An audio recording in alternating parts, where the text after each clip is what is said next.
রাজমিস্ত্রি এলাকায় একটি রিক্সা চালককে অজ্ঞান করে তার রিক্সাটি নিয়ে যাওয়া হয়।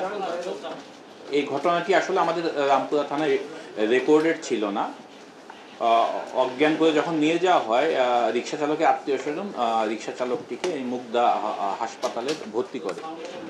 পরবর্তীতে চিকিৎসাধীন থাকা অবস্থায় গত 14 তারিখে, গত মাসে 14 তারিখে রিক্সা চালক শাহ আলম 60 বছর বয়সী সে মারা যান।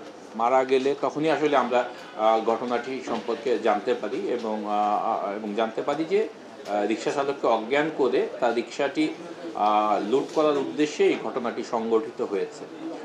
আমরা 7 দিন পরে আমরা জানার পরে এই বিষয়টি নিয়ে আমরা কাজ শুরু করি। এটি অত্যন্ত দুর্ভেদ্য একটি ঘটনা ছিল, কিন্তু যেহেতু একটি খুনের ঘটনা, সে কারণে আমরা এটি নিয়ে কাজ শুরু করি। কাজ শুরু করে প্রায় শতাধিক সিসি ফুটেজ সহ অন্যান্য বিভিন্ন তথ্য প্রযুক্তি, নানাবিধ বিশ্লেষণ এবং গোয়েন্দা সূত্রের মাধ্যমে আমরা এই গ্রুপটিকে শনাক্ত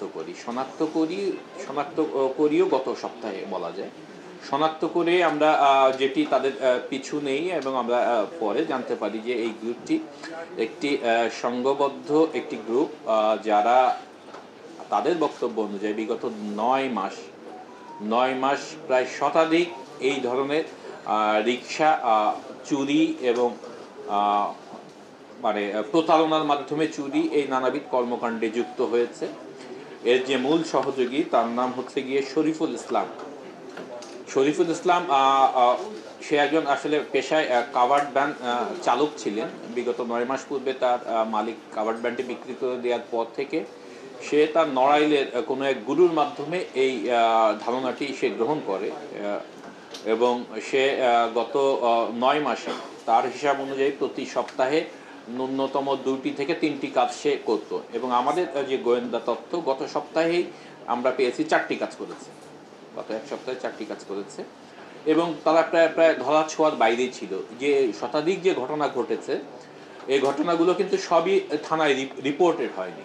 থানায় এই ধরনের রিক্সাগুলো অনেক ক্ষেত্রেই এগুলোরও মালিকানা এবং এগুলোও চোরাই বা অন্যান্য নানাবিধ কারণে অনেক রিপোর্ট হয়নি, অথবা থানায় রিপোর্ট হলে জিডি আকারে রিপোর্ট হয়েছে।